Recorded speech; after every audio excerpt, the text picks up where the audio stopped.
Hi there, my name's Claire and this is Stitch Him Sew. Thank you so much for joining me today for another episode of Friday Sews. Now, if this is your first time watching today, thank you so much for stopping by. And if you are a returning watcher or subscriber, thank you so much for coming back time and time again. I really do appreciate it. Now, Friday Sews was created by the lovely Jen from Today in Jen's Sewing Room as just a great way of bringing the sewing community together. So don't forget to check out Jen and all the other vloggers who are posting under the hashtag Friday Sews. Friday Sews is all about what we've been sewing, what our plans are, perhaps what we've been buying, and just some general life and sewing goodness. So if that interests you, please stick around with me today. So in terms of what I've been making this week, I have been working fairly exclusively on just one item this week because it's a little bit of a bigger one for me. Now, I have been talking for some time actually about sewing up a parka coat for my husband after we were watching the Sewing Bee, and one of the weeks where they were making up a parka coat, and I very rashly said, that's fine, I'll try and make you one. And then very rashly had seen some fabric the day before, coincidentally, on Jenny Stitch's website, and pretty much impulse bought the fabric on the basis we wanted the jacket. So that was some months ago now, because as you know, Sewing Bee finished a few months ago, and but I've just been a bit scared to make it. So this month I wanted to sew up at least a toile of this coat, so that then hopefully in October I will try and make the actual coat. So this week I've been working on that toile garment.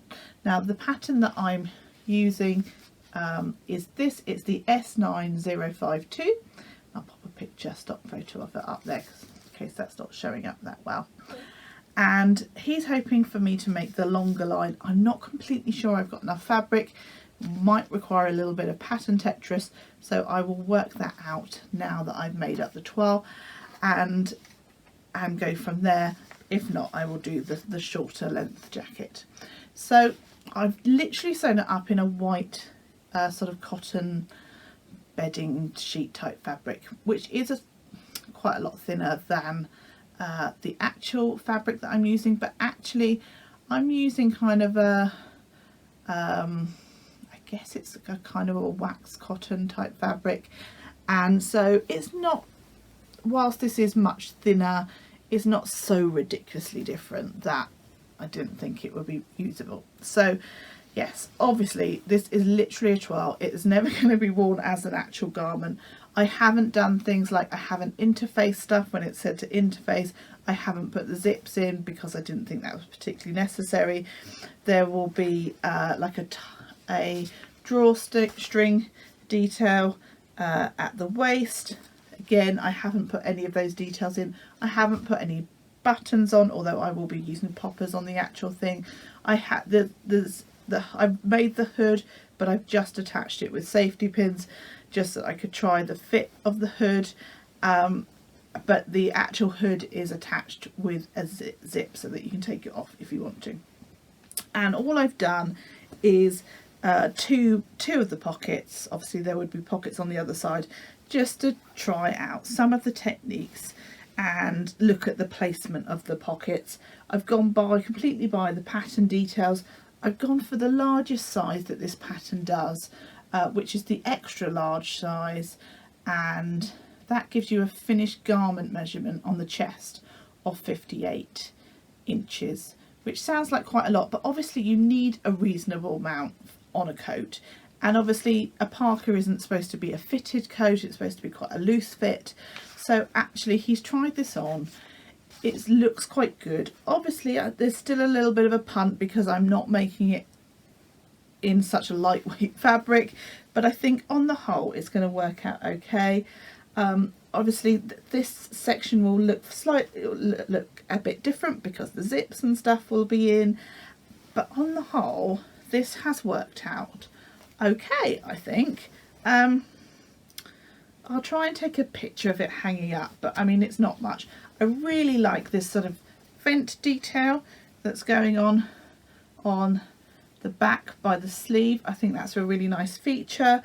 As I say, it's got this great big hood, and then you put some buttons, or as I say, I'm going to use poppers on that bit of the hood. Yeah, I think it's going to work out quite well. It's got this sort of, I don't know how well I can show this to you, split hem detail at the back.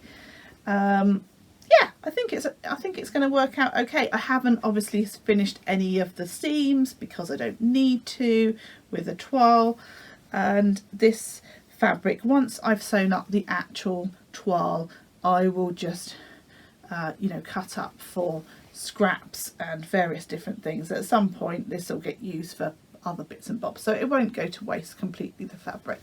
But I didn't want to cut into the actual fabric that I've got because it is a dead stock fabric, which obviously I can't then get again. So that's what I've been sewing up this week. I've also done a little bit of work on a gift, but I can't really show you that side of things. And so yeah, that's my main project that I've been working on this week. So I have also received a few fabrics in the post, so I thought I'd share those with you as well. I think today's video is probably going to be a little bit shorter than some of my other videos, purely because I haven't got lots of different items to show you, but hopefully you'll enjoy what I've done. Before I waffle on about the fabrics that I've got, I'll just tell you what I'm wearing. This is the chalk and notch fringe dress, and it's made, I've used a viscose twill fabric for it, which actually feels really nice. I quite like a viscose twill because it drapes beautifully, but it's obviously a little bit thicker, and it's almost, this has got almost like a brush texture to it. So actually this is going to transition really nicely into autumn and winter time. I'm going to pair it with some black tights and boots and things. I think it's going to work really well, but equally it works just as well in the spring summer months as well. So this one I made a few months ago now, but I wear this on fairly regular sort of rotation in my wardrobe. So yeah, this is a make that I'm really pleased with. Now the items that I have bought is a little haul from Pound Fabrics. I really like them as a company in terms of, you know, their price points are very realistic, and they will often have fabrics that other fabric companies are selling, but Pound Fabrics sell them at a much more reduced price. So it is a site that I will often hop onto and have a bit of a browse, and sometimes obviously buy. I often put things in my basket, much like I do with lots of other fabric shops, and then I will have a bit of a ponder, and if I'm still thinking about those fabrics, I'll go back and buy them. Don't get me wrong, there are occasions when obviously I see a fabric, I put it in my basket and I buy it straight away, but I do sometimes try and just be a little bit more reflective on the fabrics that I'm buying. So I've got 4 bits of fabric to show you, of which I think I've got plans for all of them. None of them, I think, one of them will get sewn up this month, and the others will probably go into October. So I'll just grab my little pile, so a little sort of stash of fabrics there. So the first item is just a simple mustard cuffing fabric. About a month or so ago, I guess, I bought some fabrics from the Fabric Revival, and one of them was a sweatshirt in kind of a winter white background with orange and sort of ochre mustard splodges and a few other splodges on, and I just thought that this sort of mustard would hopefully pick up that mustardy ochre colour within it. So that's sort of something for the stash when I get round to making that one. The next bit of fabric is a viscose fabric. It's got a beautiful feeling to it. I'm hoping it won't be too creasy. Do you know what I mean? Like some viscose fabrics are super creasy and you think, oh gosh, I'm going to have to iron that all the time, and it doesn't feel like it's going to be a super creasy one. Now, I don't know how well that colour is coming up. It's kind of a tealy dark green background. It's got some sort of pinky flowers on, and then it's got the mustardy sort of browny kind of colour within the leaves. So I feel like this is quite good for my colour palette. I really like sort of dark greens and tealy colours. I had lots of lovely comments on my last video that had my iris top that I'd made in a teal jersey colour, and so many of you commented on that top and said how the colour really suited me, so thank you so much for that. That was so lovely of you. I really do appreciate all the lovely things people say to me. It's like every time I get a comment I do a little sort of happy jig, if you like. So yeah, so I thought this fabric was really beautiful, and I've got a pattern test coming up for myself to do this month, so that is the fabric that I'm going to use for that. It was fairly inexpensive, this one. I think it was something like £3.95 a metre. I bought 2 meters, and I think it's really pretty actually. A really, yeah, really big fan of that one. Now, the next fabric I also am really quite in love with. This is a Rose and Hubble cotton poplin. It's got a navy background, and it's got again some sort of tealy turquoisey colours in, some pinks, some sort of mustardy yellowy flowers, some blue, etc. I've got 3 meters of this, but unfortunately this fabric is not for me. My husband chose this fabric. I know, a little bit controversial. I don't know, floral isn't necessarily for all people, but he picked this fabric out because he wants me to make another shirt for him. So that definitely won't be this month, possibly October, might be into November, and he would like I think another tropical shirt, which I know sounds a bit summery, doesn't it?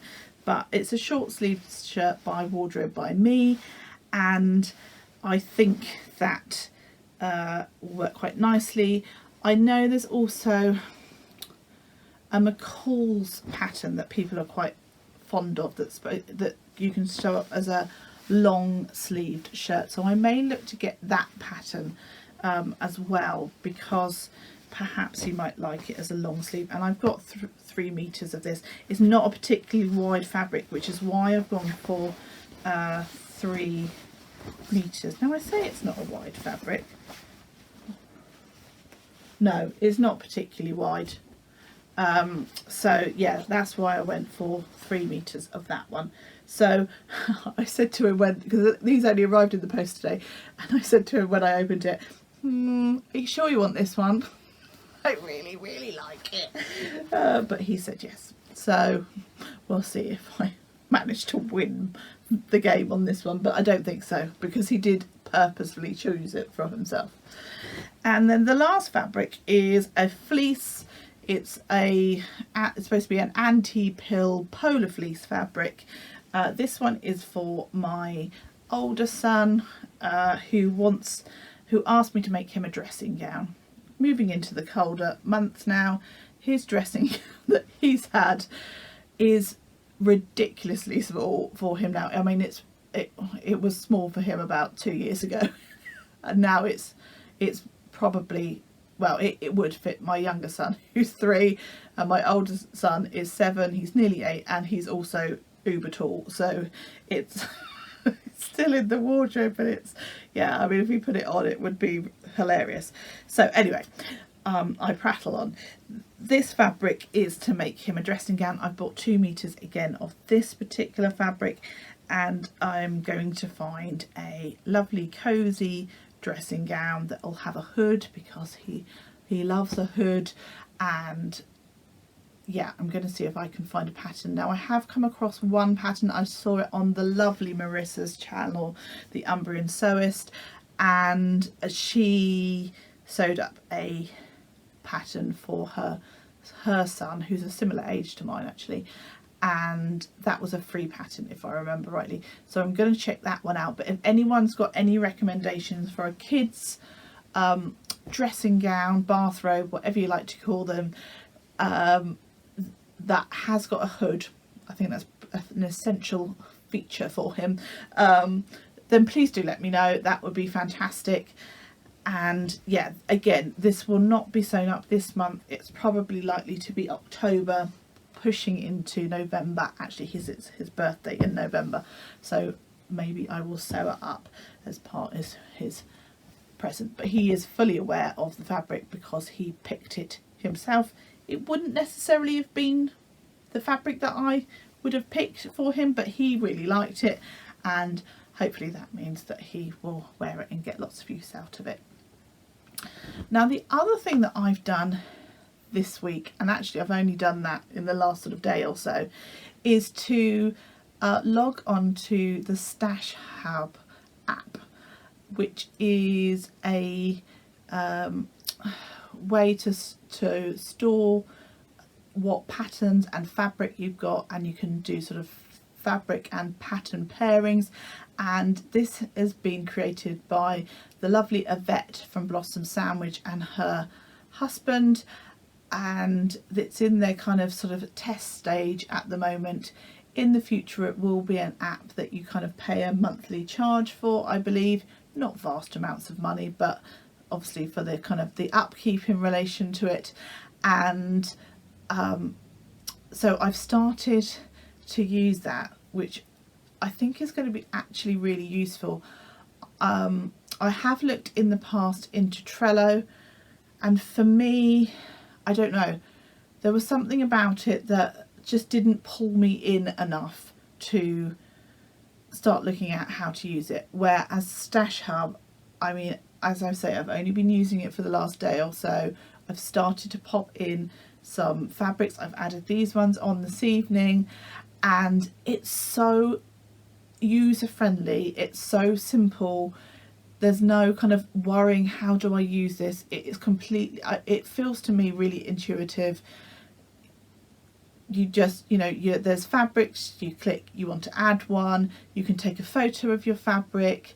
If you want to add patterns, I've just been going to the finding the pattern online. I do a screenshot of the pattern, and then you can add that as a photo to the, you know, the pattern element of it. And then you can also have pattern pairings with your fabric. You can put details in relation to how much of each of fabric you've got and what notions perhaps you require. With the patterns, you can make annotations in relation to if you've made it before, if it's a paper or PDF pattern. Yeah, so far I'm absolutely loving it. Great. As I say, I just find it really useful, and well, I think I'm going to find it super useful, but also just so simple to use. I'm really loving it. So well done, Yvette and husband, absolutely brilliant. So I will keep you posted on how I get on with that. Now let me think, what am I planning to make in the coming week or so? Now I still haven't put together my September plans, so I'm a little bit hazy on exactly what I'm doing, but I know I've got a couple of projects coming up this month that I need to get done, and one of them is Project Dresser Girl, and so I definitely need to get cracking on those. So I think that will be high on my list of priorities for this week. I need to find a pattern, I need to get some of those cut out. Oh, I received one other thing in the post this week, and that was, I got it in this drawer here, 2 ticks. I received my labels for Project Dresser Girl. So thank you to Mary for sending those through. Obviously I went onto her website and got them, so I've got 6 labels. Hopefully I can sew up 6 dresses. I might not achieve that. So if anybody else is in the UK and you're looking, maybe you're looking to sell a dress or something, please do let me know, because I'm sure I can pop one of these labels in the post to you. And the lovely Mary also popped in one of her lovely leather labels that she makes on her website, which is called Inspired Leather. Oh my goodness, if you guys have not checked out her website, please do so. When I went on didn't have a huge amount of time at the point when I was looking to order the labels, so I just had a very quick sort of look at things. But yes, there are some great items on there. She does these gorgeous like pin cushions, which you can either buy as a completed one, or that she does some kits and things for. She makes some amazing hats.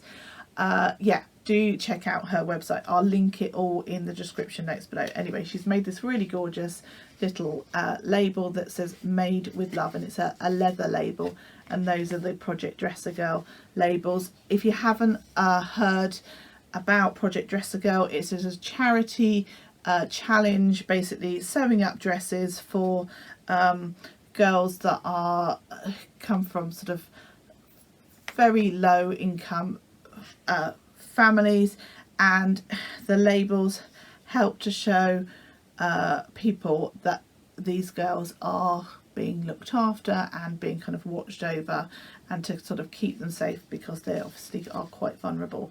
So a wonderful charity, and I know that Mary is really hoping that this year, I think they sewed up I think they had about 800 and something donations, dress donations last year, and I think they're really hoping that this year, you know, they'll get well over 1,000, 1,500 maybe. So if you are able to get involved, there is a UK ambassador, I believe, who, and all of that information is on Mary's videos, and I'll link everything and in the description notes below. But I believe there is an ambassador in the UK that you can send your dresses to, and then you post stuff on Instagram to show obviously that you've been taking part, and that's how Mary will count up the number of dress donations. So if you feel that you are able to get involved with that, please do, because I just think it's a really worthwhile and worthy cause, and it's lovely to be able to use our sewing gift for the good, isn't it? I know there's lots of different people sew lots of things for charity, so if you aren't able to get involved, don't worry, but I just thought I would show you the labels, because obviously those have come through this week, and obviously that triggered me then talking about it in more detail. So that's my plan really for this week, to get cracking on that. I will try and pop out a September. We are in September, are we? Yes, we're in September. Oh my goodness, this year is just flowing by, it's ridiculous. And so I will try and get my September plans video out to you guys really soon as well, and I'll go through the fabrics that I'm looking to sew up, etc., and my plans for those particular fabrics for September. So I really hope you've enjoyed today's video. If you have, please do give me a like. If you haven't subscribed, I'd really love it if you consider doing so. Don't forget to leave me a comment. I love it when people leave me a comment, and I always try to reply as quickly as I possibly can. So totally grateful to everyone that does take the time to reply. If you'd like to support my channel further, I do have a Ko-fi account, and I'll link that in the description notes below, but by no means do you are obligated to do that at all. The fact that you come and watch my videos, you comment, you like, you subscribe, that is just awesome. So thank you so much. So I really hope, as I say, I really hope you've enjoyed today's video. I hope you have a fantastic week. I hope you manage to fit in some sewing. But until next time, take care. Happy sewing. Bye bye.